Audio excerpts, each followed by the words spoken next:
Welcome बच्चों। हम solve कर रहे हैं कृषि विज्ञान कक्षा 7 अभ्यास कार्य पुस्तिका। आज हम सॉल्व करने वाले हैं बच्चों इकाई 4 उर्वरकों के प्रकार एवं मृदा परीक्षण। पहला प्रश्न है, निम्नलिखित प्रश्नों में सही के आगे सही का निशान लगाइए।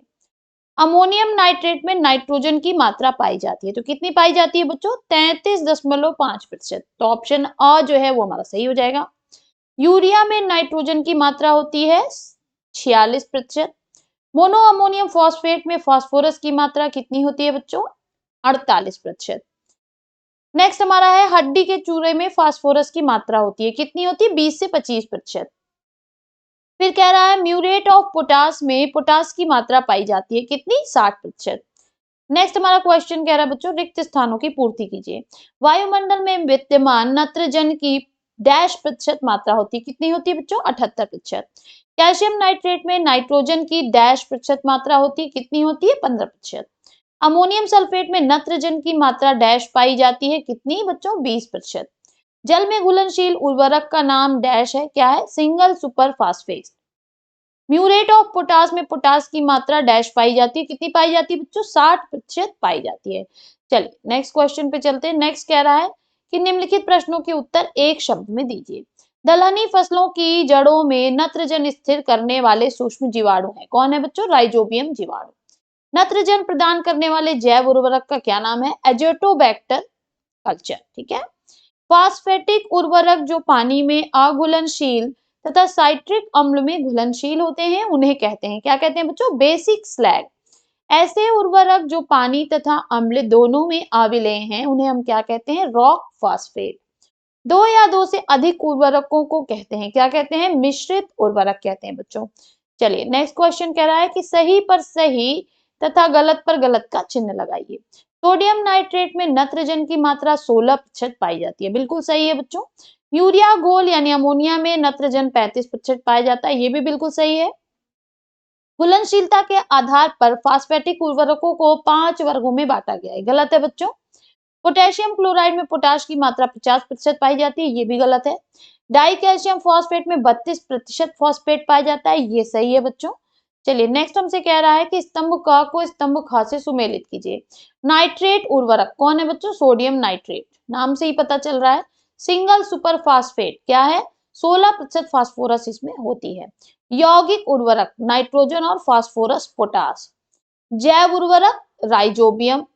नेक्स्ट हमारा है अमोनियम फास्फाइड, कौन है? Di ammonium phosphate.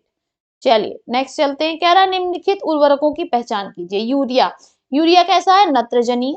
Calcium nitrate नत्रजनी। Single super phosphate phosphatic.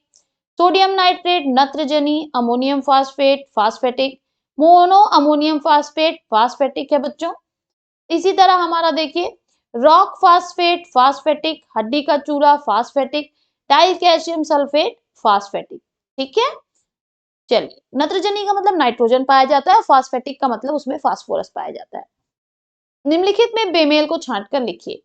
मध्यम, कम मानक, उच्च मानक, निम्न मानक। तो इसमें से निम्न मानक अलग हो जाएगा बच्चों।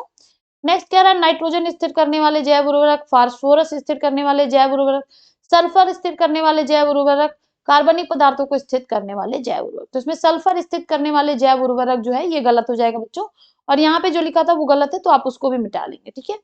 नेक्स्ट कह रहा है कि राइजोबियम, एजोटोबैक्टर, श्वेत क्रांति, नील हरी शैवाल कल्चर। तो इसमें श्वेत क्रांति जो है ये अलग हो जाएगा बच्चों। नेक्स्ट हमारा है कंपोस्ट, नाइट्रोजन, फास्फोरस, पोटास। तो इसमें से कंपोस्ट हमारा अलग हो जाएगा। नेक्स्ट है वर्मी कंपोस्ट, हरी खाद, यूरिया, शहरी कंपोस्ट। तो यूरिया जो है इसमें से बच्चों वो केमिकल है, तो इसलिए अलग हो जाएगा। नेक्स्ट हमसे कह रहा है मोहन को रबी की ऋतु में गेहूं के फसल की बुआई करनी है। विचार करके लिखिए मोहन किन किन उर्वरकों का प्रयोग करे। गेहूं के लिए सर्वाधिक यूरिया का प्रयोग करना चाहिए तथा 1/3 नाइट्रोजन तथा संपूर्ण फास्फोरस, पोटास एवं सल्फर बुआई के समय प्रयोग करना चाहिए। चलिए आगे बढ़ते हैं। नेक्स्ट कह रहा है रमेश के पास 1 हेक्टेयर भूमि है, उसने अपने भूमि की मिट्टी की जांच करनी है। विचार कर लिखिए मिट्टी का नमूना लेने की सही विधि क्या है। तो देखिए मिट्टी का नमूना लेने का ये चित्र है बच्चों। इसके लिए खेत के बराबर हिस्से के 10 से 20 स्थानों पे 10 से 20 स्थानों से जुती संस्तर 9 से 20 सेंटीमीटर गहराई से मिट्टी एकत्रित करते हैं। चलिए आगे बढ़ते हैं। नेक्स्ट कह रहा है, राम अपने खेत की मिट्टी की जांच कराना चाहता है। ऐसी परिस्थिति में विचार कीजिए, राम को अपनी मिट्टी की जांच कराने के लिए किन किन सावधानियों को रखना चाहिए। तो सावधानियां क्या क्या हो जाएंगी बच्चों। पहला है, निचली या ऊंची जगह, खाद के ढेर, कुआं या खेत के किनारे से नमूना ना लें। नमूना साफ थैली में लें। खड़ी फसल वाले खेत में मृदा का नमूना 2 लाइनों के बीच से ही लें। नेक्स्ट हमसे कह रहा है कि महेश जैविक खेती करना चाहता है। ऐसी परिस्थिति में महेश किन किन जैव उर्वरकों का प्रयोग कर सकता है। तो महेश कर सकता है राइजोबियम कल्चर, एजिटोबैक्टर कल्चर, नील हरित शैवाल कल्चर, फास्फोबैक्टीरियन कल्चर। ठीक है, इसके अलावा जो है बच्चों आप यहाँ पे लिख सकते हैं कि क्या नाम है, आप खाद लिख सकते हैं। ठीक है, जैविक खाद, जिसको हम कहेंगे जैविक खाद का भी प्रयोग कर सकता है। चलिए नेक्स्ट हमारा है कि घनश्याम के पास अधिक अम्लीय मृदा वाले क्षेत्र हैं। विचार करके लिखिए, घनश्याम किन किन अघुलनशील उर्वरकों का प्रयोग करे।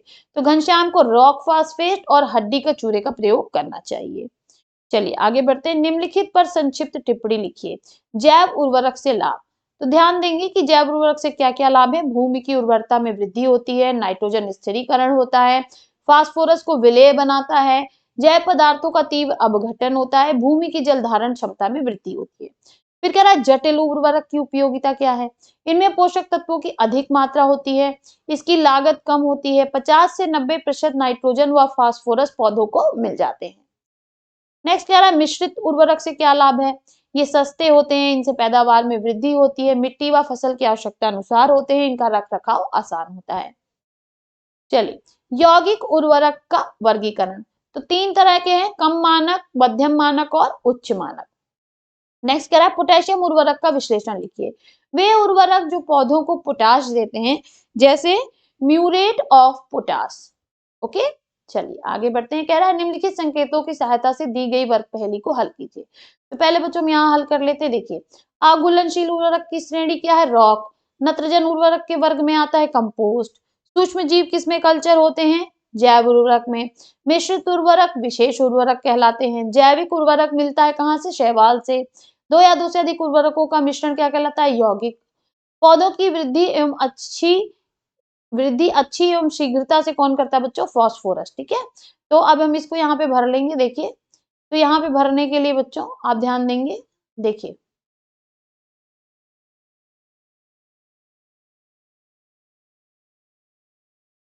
पहले हमने भरा, पहले नंबर पे देखिए रॉक, दूसरे पे कंपोस्ट, तीसरे पे जैव उर्वरक और 5, उसके बाद से देखिए चौथे पे हमारा है विशेष, 5वें पे है शैवाल, फिर हमारा है 7वें पे फास्फोरस और छठे पे यौगिक।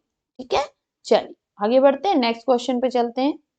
कह रहा निम्नलिखित के पूरे नाम लिखिए। DAP di ammonium phosphate, MOP muriate of potash, CAN calcium ammonium nitrate, SSP single super phosphate, MAP mono ammonium phosphate. Next करा निम्नलिखित उर्वरकों की प्रतिशत मात्रा लिखिए। सोडियम नाइट्रेट में 16% नाइट्रोजन, अमोनियम सल्फेट में 20% नाइट्रोजन, सिंगल सुपर फास्फेट में 16% फास्फोरस, डाई कैल्शियम फास्फेट में 32% फास्फोरस, रॉक फास्फेट में 20 से 40% फास्फोरस पाया जाता है बच्चों। चलिए नेक्स्ट कह रहा है कि निम्नलिखित तालिका को उर्वरकों को पानी में घुलनशील या अघुलनशील के आधार पर वर्गीकृत कीजिए।